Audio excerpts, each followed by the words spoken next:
जय श्री कृष्णा। आज के इस वीडियो में हम आपको सुनाएंगे अहोई अष्टमी 2024 की पूरी व्रत कथा। अहोई अष्टमी का व्रत कार्तिक माह की कृष्ण पक्ष की अष्टमी पर किया जाता है। अहोई अष्टमी व्रत महिलाओं द्वारा अपनी संतानों की लंबी आयु, सुरक्षा और उज्जवल भविष्य के लिए रखा जाता है। इसे कई स्थानों पर अहोई आठे के नाम से भी जाना जाता है, जिसका पारण रात के समय तारे को अर्घ्य देकर किया जाता है। करवा चौथ की तरह ही अहोई अष्टमी का व्रत भी निर्जला रखने का विधान है। आपसे प्रार्थना है कि कटोरी में गेहूं के दाने या फिर हल्दी चावल लेकर इस कहानी को सुनें या कथा अंत तक अवश्य सुनें। कथा शुरू होने से पहले हमारे चैनल को सब्सक्राइब करके एक बार कमेंट्स में दिल से जय श्री कृष्ण अवश्य लिखें। भगवान इस अहोई अष्टमी की कथा को अहोई अष्टमी व्रत के दिन सुन रही सभी माताओं बहनों की संतानों को सुख समृद्धि लंबी आयु दे, उनकी सभी मनोकामना पूरी हो। तो आइए शुरू करते हैं अहोई अष्टमी 2024 की संपूर्ण व्रत कथा। प्रेम से बोलिए श्री गणेशाय नमः। अहोई माता को मां लक्ष्मी का रूप माना जाता है। इन्हें संतानों की रक्षा, उनकी लंबी आयु उम्र को प्रदान करने वाली देवी के रूप में माना जाता है। इनकी पूजा करने से महिलाओं की कुंडली में ऐसे योग बन जाते हैं जिससे वंध्या योग, गर्भपात से मुक्ति, संतान का समय प्राणहीन होना एवं दुष्ट संतान योग आदि सभी को योग समाप्त हो जाते हैं।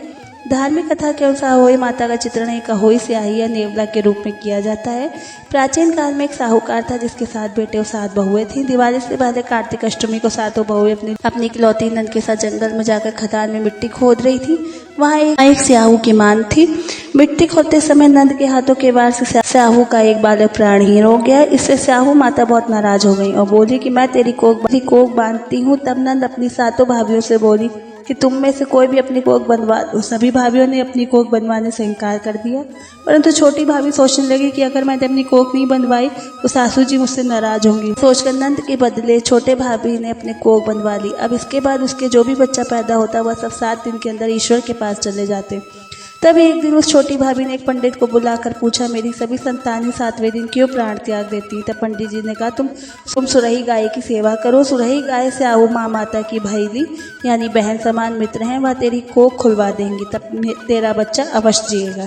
अब वह छोटी भाभी बहुत ही जल्दी सुबह उठकर चुपचाप सुरही गाय के नीचे साफ सफाई करती। एक दिन सुरही गाय ने सोचा कि रोज उठकर मेरी सेवा कौन कर रहा है, सो आज मैं उसे देखूंगी। तो गौ माता खूब सवेरे उठी, तब वह देखती कि साहूकार के बेटे की बहू उसके नीचे साफ सफाई कर रही है।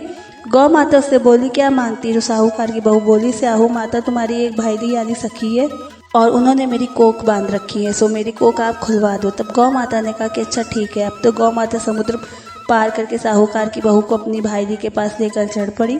रास्ते में कड़ी धूप थी तो वो दोनों एक पेड़ के नीचे बैठ गईं और थोड़ी देर में वहां एक सांप आया। उसी पेड़ पर गरुड़ पंखनी का एक बच्चा था। सांप उसको डसने लगा तो साहूकार की बहू ने सांप का वध करके उसे ढाल के नीचे दबा दिया और बच्चे को बचा दिया। थोड़ी देर में गरुड़ पंखनी वहां आई तो वहां रक्त देखकर साहूकार की बहू को ही चोंच मारने लगी। तब साहूकार की बहू बोली, मैंने तेरे बच्चों का अंत नहीं किया, बल्कि सांप तेरे बच्चों के करीब आया था। मैंने तो उससे तेरे बच्चों के प्राणों की रक्षा की है। सुनकर गरुड़ पंखनी बोली, मांग तू क्या मांगती है? तो साहूकार बोली, 7 समुद्र पार स्याहू माता रहती है, हमें तो उनके पास पहुंचा दे। तब गरुड़ पंखनी माता और साहूकार की बहू दोनों को अपनी पीठ पर बिठाकर स्याहू माता के पास पहुंचा दिया। स्याहू माता अपनी सखी गाय माता को देखकर बोली, बहन बहुत दिनों बाद आई है। फिर कहने लगी कि मेरी बहन, मेरे सिर में जुएं पड़ गई हैं।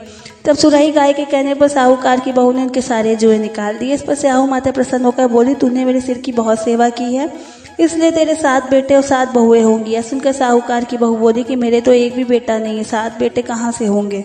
तब स्याहू माता बोली कि मैंने तुम्हें वचन दिया है। तब साहूकार की बहू बोली, मेरी कोख तो तुम्हारे पास ही बंद पड़ी है।